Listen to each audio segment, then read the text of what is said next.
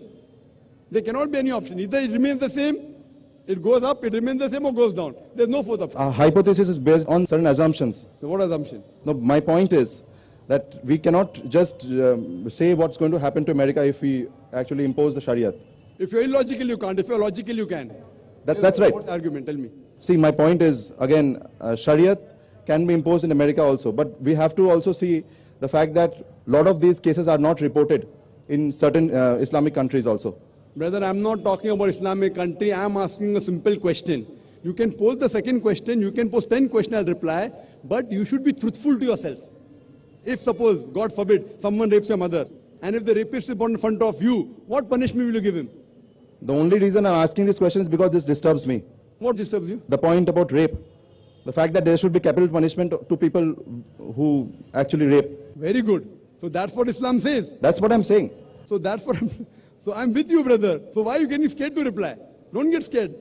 So the thing is that anyone who rapes, that is the reason L.K. Advani, the previous home minister, ex-home minister, few years back, he suggested that there should be death penalty for the rapist. Therefore, I congratulate him. I may not agree with his other policies. Correct. What he says, I agree with him. So he suggested that in India, there should be death penalty for a rapist. Maybe the next home minister will say that the woman should be dressed up in hijab. Maybe. Okay, now what's the other argument, brother? My point exactly is that... Next question. Next question. Your first question answered or not? More or less, I think. More or less? Yeah, brother, be truthful. What more or less? Which part? I'm telling, don't look at Pakistan for Islam. Am I talking about Pakistan here? Am I talking about Pakistan? That means you didn't hear my lecture correctly. I told that don't look at Muslims or Muslim societies.